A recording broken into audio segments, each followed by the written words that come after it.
Last part, I was worried that the final part of Picard would simply be a giant space battle, and I said that it needed to be more than that. Well, it gave that and so much more.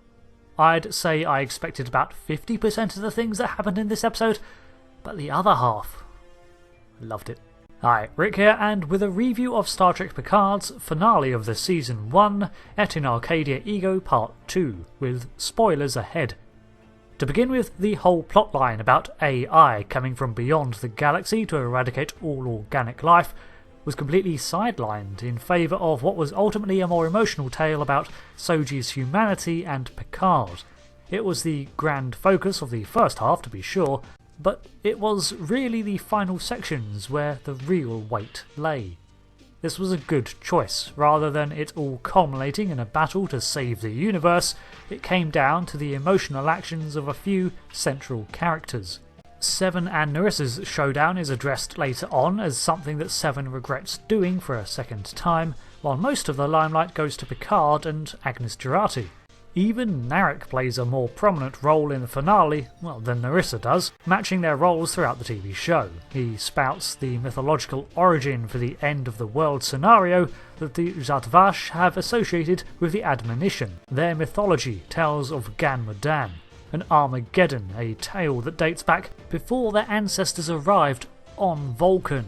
Originally, I thought this may be an error and they meant to say arrived from Vulcan, but even in TOS, Spock speculated that the Vulcans were seeded on Vulcan by the Preservers or Sargon's people, so maybe that is being treated as fact by now. Anyway, the myth states that there will come two sisters, Sebnatan and Sebna-Cheb. They are twin Kalagu, or demons, heralding the end time, and to arrive to usher in the Trikalagu. This end will be announced by the beating of a drum made from body parts and the Gan Modan's horn being blown by Sebna-Cheb. What follows is a final 1,000 days of pain as the demons feast. The thing is, the Zhat-Vash have interpreted this tale as a distorted history of the 200,000-year-old extinction event that synth life was responsible for and will be again. It's super interesting stuff to me. I love this sort of deep old lore that hints that the Romulans and even the Vulcans, if we take Narek's words at face value, perhaps are descended from a race that existed at the time of this first event. Did the finale have some issues? Yeah. Picard succumbing to the parietal lobe defect and the constant background preparation for the golem body was obvious foreshadowing. So much so that I doubt anyone was really surprised that he ended up being transferred into the synthetic body. This lessened his emotional death scene a little for me, although what came next was still completely unexpected. Some of the editing choices were a little strange too, like when it cut to the Romulan fleet for one line and then back to black only to go back to the prior situation. Yeah, I know the Romulans are still on their way. You didn't have to remind me. And Soong seems to only care about his children, even at the cost of all other organic life, so the reveal that Arcana was killed by one of his own caused him to flip sides. This feels a little sudden and could have used more development before he did a complete 180. Again, I think this series could have benefited from a slightly longer span, maybe 12 episodes. Jurati takes Arcana's eye out, which we don't see. Not that I'm complaining about not seeing the gory detail of eye gouging, again, but Picard already dragged the franchise over that threshold with Icheb's death, so it's okay to do this to a beloved character but not a new one? This is probably bothering me more than it should, but I'd really rather have not seen either. The fighting unfolding at the base of the antenna was also staged a bit strangely. I think Narek and Elnor were meant as diversions while Rios took out the transmitter, but the way it cut between the shots made it seem like there was a lot more standing around doing nothing than there should have been, and Narek is the last person to try to be appealing to Soji. But that ending, with the Federation fleet showing up, was impressive and a real punch-the-air moment, with acting Captain Riker on comms, and on one hand, I would like to have seen a bit of a skirmish. but I much prefer the way it ended, with the Romulans standing down and Starfleet effectively reversing its stance on synthetic life and flouting diplomatic reasoning to win the day. The alternative may have been another Romulan war, something that both sides have been tactfully avoiding for generations. However, I do think the standoff would have been just as powerful had there been half as many ships, or less, on both sides.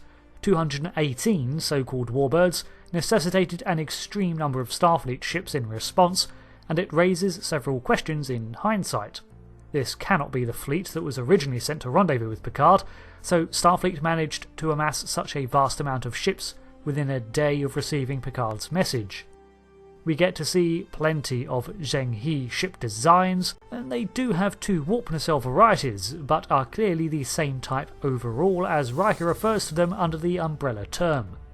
For being the Federation's most advanced ship yet, they certainly don't look like much. Honestly, they look very utilitarian and not quite finished. They don't even have registries or names. Now, this is likely so that they could copy and paste the CGI model, and the only thing for me that detracts from this reveal. However, for my immersion, I'm going to headcanon that they are literally so new that they're not even in full commission yet. Alright then. I'm also going to assume that since the loss of Utopia Planitia and those 5 years that they had been dedicating to the rescue fleet, Starfleet has spent its time doubling down on making up for lost time on ship construction, and this is the new backbone ship of the fleet. I noticed too that their flagship was the Zheng He, not the Enterprise, which suggests to me that either the Enterprise's status has been usurped, or we are within an interregnum of the Enterprise name. Which does happen. Throughout Federation history, there were 3 years between the B and C, and 19 before the D. Notably, this also frees up Worf, who was captain in the prequel material, to return in another role, and allows for the appearance of an Enterprise F, maybe. Of course, the flagship may have just been in reference to that fleet's command vessel. So let's talk about Data. So it turns out that Data has been alive for some time now, existing as, well, data. Quantum information stored within the facility on Coppelius, and the fact that this is where Picard's consciousness is held during the transfer to his new body affords the two some time to talk. Very Trek, using sciencey jargon to facilitate a very spiritual-like moment. Spiner's makeup, and I'm assuming de-aging, was surprisingly well done, and Picard finally gets the moment he's been waiting 20 years for, to actually say goodbye to his friend as he was in the moment he sacrificed himself. I dare anyone not to get a bit misty-eyed with that scene, but Data has a request. He wished to be deactivated, for this limbo-like existence to end, because he reasons that as long as he is here, he never was truly alive, because without death, life has no meaning. True, and a sentiment Picard agrees with. If Picard's death had been anticlimactic because of its setup, this one made up for that with all the feels.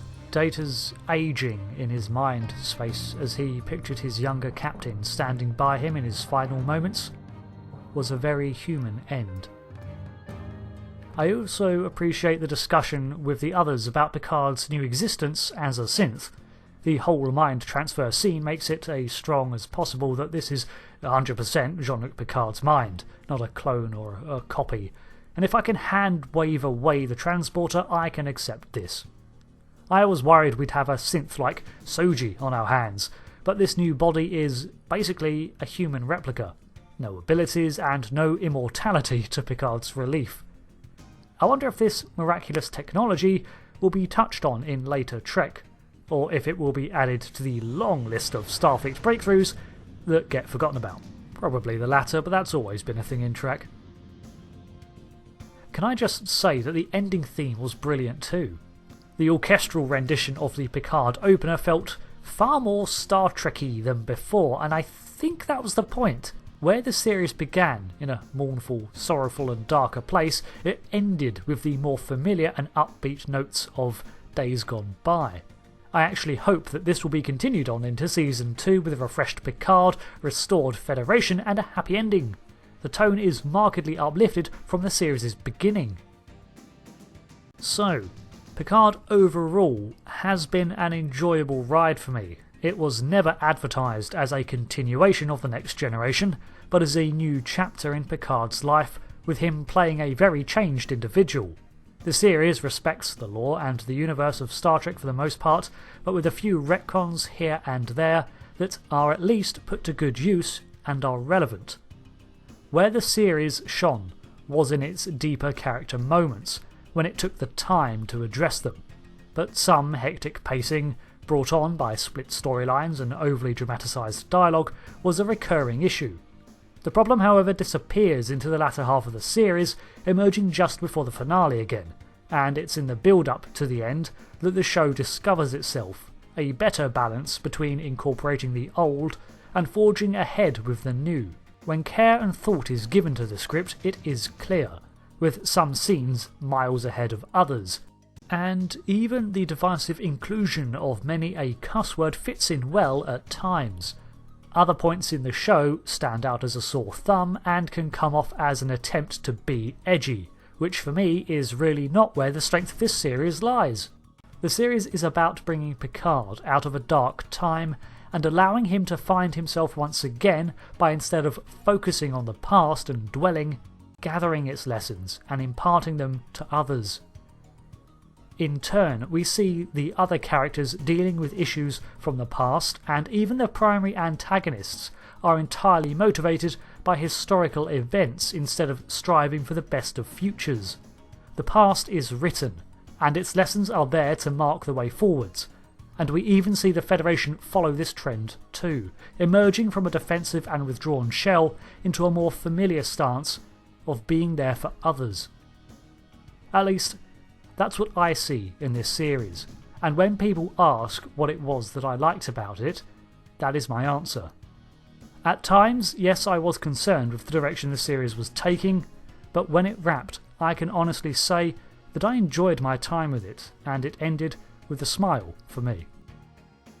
Thank you for watching my reviews of Star Trek Picard, and I'll get back to regular Sunday uploads as of next week, and I hope to see you there. Thanks again for watching. I've been Rick. Goodbye.